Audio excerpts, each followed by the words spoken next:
Amidst the grandeur of the Queen's farewell, as regal faces masked sorrow, a single guard stepped forward, defying tradition with an unsanctioned tribute that silenced the hall. His heartfelt words echoed, cascading over the stunned crowd. But what happened next will shock even those who thought they'd seen everything. But first, let's go back to the beginning. In the opulent yet somber halls of the palace, the air felt thick with an almost tangible anticipation. Chandeliers sparkled dimly overhead, casting gentle reflections onto the polished marble floors below. The room was charged with a reverent silence, broken only by the occasional whisper or the soft rustle of elegant garments. It was a day steeped in history and significance, marking the end of an era as the nation gathered to bid farewell to its cherished queen. Standing amidst the assemblage of dignitaries and nobility was John, a royal guard whose stature was both humble and resolute. His uniform was immaculate, the result of meticulous preparation, reflecting both his pride and profound sense of duty. His presence among the elite was no small matter. It bore testament to a lifetime of devotion and fidelity. To John, the monarchy was more than an institution. It was a beacon of stability and honor, guiding him through the trajectory of his life since his youth.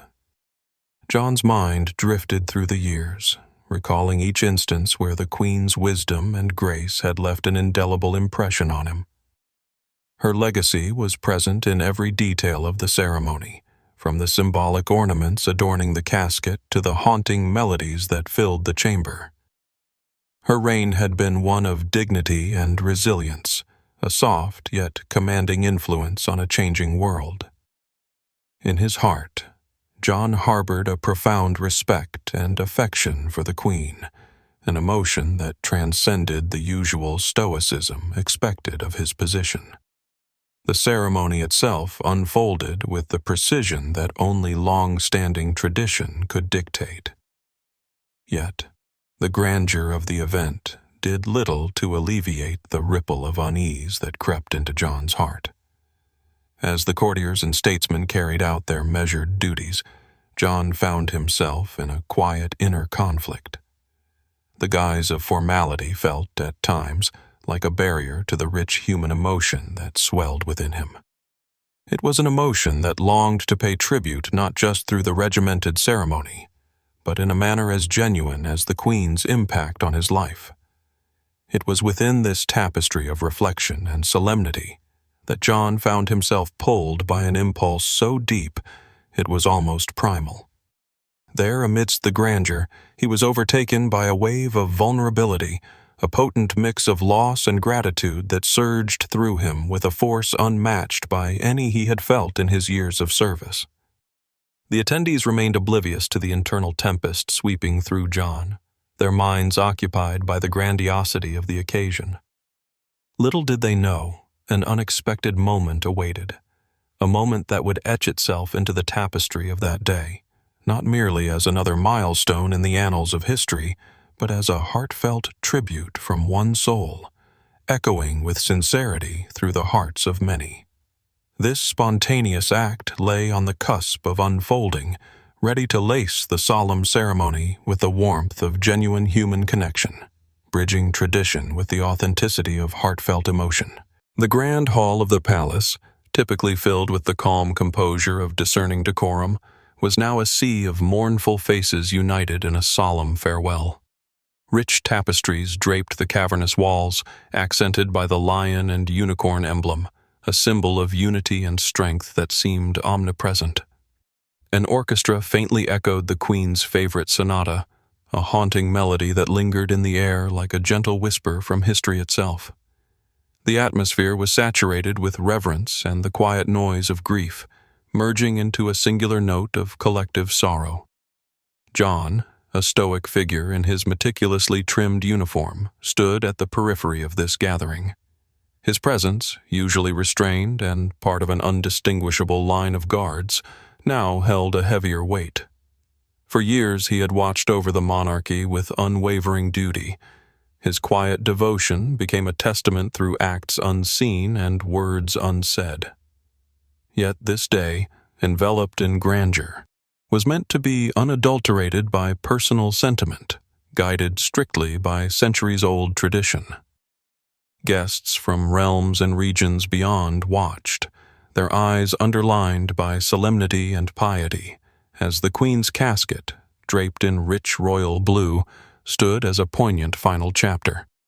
But it was exactly then, as the proceedings moved forward with rhythmic precision, that the unexpected unfolded.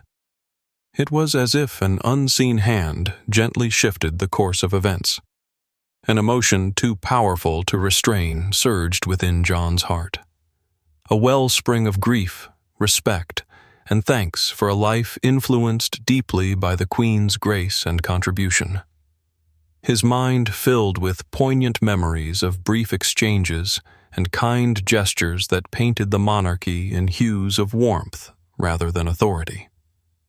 In an act of uncommon boldness, yet profoundly driven by purity of intent, John began to walk forward. Gasps discreetly escaped lips as the hall's collective breath was drawn tighter, the audience witnessing as protocol seemed to shatter like glass around the stoic guard. John approached the casket, his movements resonating with the unbearable finality of soft, echoed footsteps. Kneeling, his form became one with the moment's delicacy, and the hall fell into a deeper silence, an occurrence that does not merely host quiet, but absorbs it.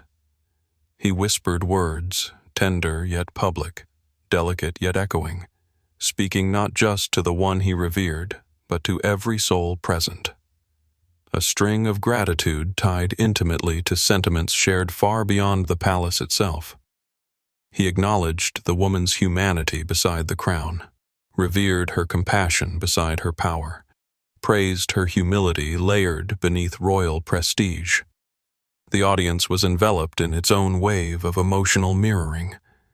The ripple of John's sincerity resonated through the opulent hall, a simple truth laid bare under the vastness of starlit skies seen through the gilded windows. The suddenness of John's action was as startling as a summer storm, swift and unexpected. As he knelt beside the Queen's casket, a collective breath was held in the grand hall. His gesture was one of profound sincerity, yet it echoed audaciously against the marble floors that had borne witness to centuries of rigid protocol. In that moment, the sacred silence was not just the absence of sound, but a reverberation of unspoken emotions, thick with a mix of surprise, disbelief, and an emergent admiration. Adorned in their ceremonial uniforms, the fellow guards shifted slightly, wrestling with their own internal conflicts between duty and humanity. This man, who stood no taller than any other among them, had suddenly become a towering figure of vulnerability and courage. The unplanned nature of his tribute rattled the gilded cage of royal traditions. His simple act of kneeling was a whisper of rebellion against the unyielding edifice of ceremonial decorum, one that left both the heart and the mind of the observers in turmoil. Spectators, composed of dignitaries and subjects alike, found themselves caught in a whirlpool of emotions. Murmurs rippled softly through the crowd, first inquisitively, then with growing respect. There was an unmistakable allure in the raw honesty of John's display. It was an act devoid of pretense, untouched by the hands of expectation or convention. In that heartfelt moment, he had transcended the solemnity of his uniform. His action did not diminish his duty. Rather, it enriched it with a poignant reminder that the essence of service was deeply intertwined with feeling and empathy. For the high-ranking officials, however, the scene presented a dilemma as intricate as the ceremonial tapestries surrounding them: to commend or to condemn. These were the axes upon which their deliberations turned, a delicate balancing act between upholding time-honored protocols and acknowledging the undeniable truth that lay in John's humanity. The roots of tradition, so deeply entrenched, felt challenged by this singular act of defiance, yet they could not deny the palpable shift it had caused among the people. This unexpected conflict between tradition and human emotion cast a light on the values each guard held dearly and sparked a conversation that delved deeper than mere protocol. It was a reflection on what it truly meant to serve, to be both protector and fellow human. Slowly, the scales began to tip. Anger that initially sought to reprimand John gradually gave way to a compassion that recognized his sincerity. The conversations shifted tone, turning from whispers of scandal to dialogues of understanding and respect. His actions forged a newfound appreciation for the man behind the role, suggesting layers of complexity and warmth in the fabric of their service ethos that might have otherwise remained dormant. In that profound moment, something more than ceremony was witnessed. It was the triumph of humanity over mere formality, a subtle yet potent testament to the enduring power of authentic emotional expression. In the days that followed the Queen's farewell, the atmosphere across the nation began to shift like a gentle tide pulling away the last remnants of a storm. The air was thick with reflection, and hearts were stirred by the poignant simplicity of the tribute paid by John, a royal guard whose actions had transcended duty and breached the walls of tradition, delivering a message that was sincere and unadulterated. John's tribute, a humble yet profound gesture, resonated within the ornate walls of the palace and flowed seamlessly into the lives of the people. His spontaneous act was not just an expression of personal sentiment, but a catalyst for national introspection. It became a focal point, a moment stripped of grandeur but rich with authenticity, provoking a universal thirst for genuine connection in an age shadowed by formalities and distance. The populace, accustomed to a world of strict protocols and silent reverence, found John's vulnerability refreshing, a breath of raw humanity that echoed beyond the confines of royal ceremony. His words were like seeds sown on fertile ground, sparking conversations in bustling city centers and remote villages alike about the true essence of loyalty, service, and respect.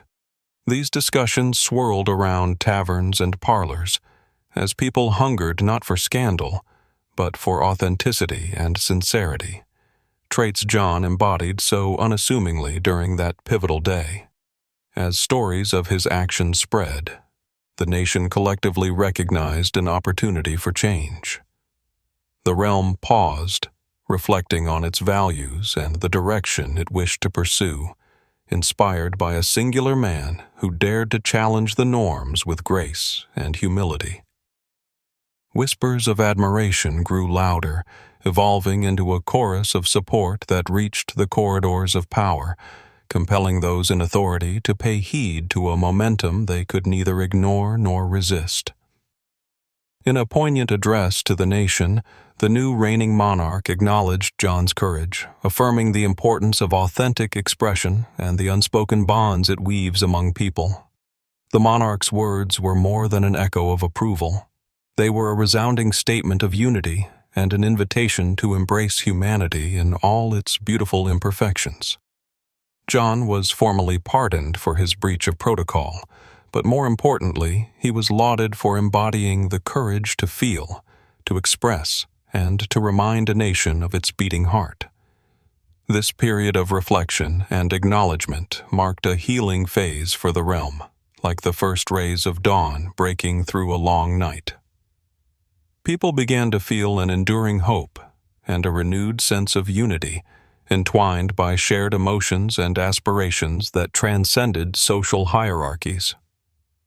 The nation discovered that in the simplicity of one guard's genuine tribute lay a profound lesson, that reverence for the past and hope for the future rest not in rigid traditions, but in the warmth of human connection. John's narrative became a tapestry woven with threads of heartfelt sincerity, a story that would inspire and guide the nation toward a more compassionate tomorrow.